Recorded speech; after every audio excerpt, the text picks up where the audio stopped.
we are going to get reaction now with Congressman Jason Chaffetz, who is joining us now in studio, chairman of the Oversight Committee. What do you make of these new revelations and the tough time that Toner is having in trying to answer these questions about unearthed emails we haven't seen before, emails suggesting that the access to the Secretary of State was through the Clinton Foundation, and by the way, allegations that she and the Clinton Foundation are denying?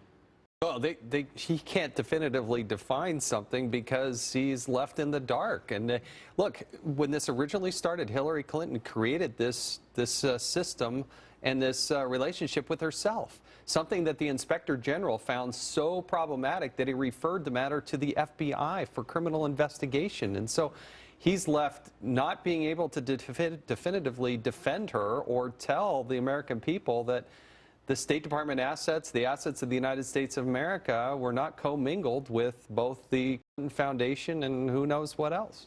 Okay, now to the issue of the FBI. You have authored a letter with Congressman Goodlatte of the Judiciary Committee asking and pointing out FBI Director James Comey's statements against Mrs. Clinton's statements and saying there are factual discrepancies and asking whether a perjury investigation will be initiated. You address that to the U.S. Attorney in D.C.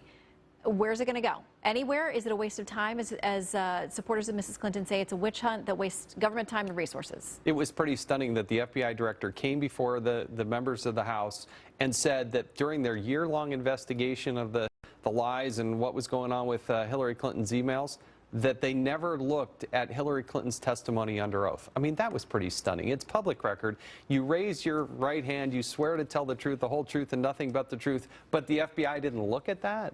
So evidently they needed a permission slip from Congress, which we've now given them, and we expect them to follow up on that, because clearly what she said under oath and what she did are two totally different things. To me, that's lying and misleading to Congress. Is there any sort of timeline on that, or when do you expect that you'll get a reply about whether it's going to be Sooner rather than later. What the FBI gave us on Tuesday was in a secret format down in the SCIF, the Secure Communication Facility there in the House of Representatives, are the 302s, the background information, but chock full of redactions. Even I, as the chairman of the Oversight Committee, there's so much classified information in there, something that's so sensitive that I can't even look at it. I don't even have the high enough security clearance. At the same time, Hillary Clinton's still telling that everybody that, there were no emails that I sent, no emails that I received that contained classified information. Well, her camp keeps saying if the Justice Department's going to release it at all, they want it to go to everybody, including me, average person with no national security clearance. Would it be helpful? Are you saying that what they're producing is so redacted that it wouldn't really make sense to the average person? It is terribly irresponsible for Hillary Clinton to suggest that everything should be released because it puts people's lives in danger. She still doesn't get it.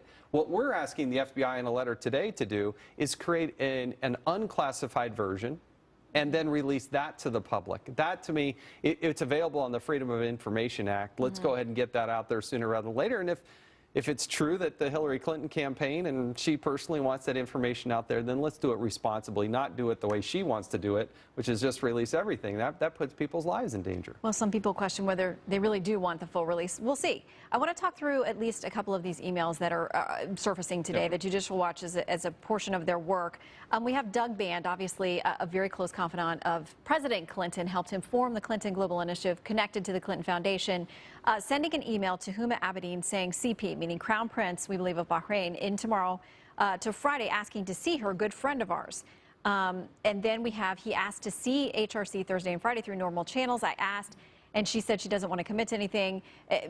Longer that continues on there. Then Huma Abedin at some point responds and says, offering him tomorrow for a meeting with HRC. If you see, let him know. We have reached out through official channels, and apparently the story goes, when they reached out through official channels, they couldn't get to her. When they reached out through the Clinton Foundation channels, they could get to her, and that he'd made a very sizable commitment or donation. Well, this has happened by the millions of dollars, and that begs the question, and I think it's a legitimate question. They've created this problem, the Clintons did, by having this entity, and now as James Rosen is reporting through the good work of Judicial Watch and others, that here are 150 messages left by the Clinton Foundation to the chief of staff, to Secretary Clinton. I mean, come on, it doesn't take but a third grader to add this up and say, wow, you give tens of millions of dollars through the foundation, then you get the access that you want. I think that's a legitimate question that even the State Department spokesperson when given an opportunity, could not refute. He had a tough time with it. But again, through her campaign and the official channels, they're saying there's nothing there, that there is no connection. And she should have a press conference. She's been 261 days without a press conference. This is what happens when you have a candidate that just hides and doesn't answer questions. That's what happens, is you're left with more and more questions. She needs to have a press conference and let the media ask her. We would love to. We have a lot of questions. We'd love to see that. Yeah. Chairman, good to see you. Thanks for Jim. coming in today.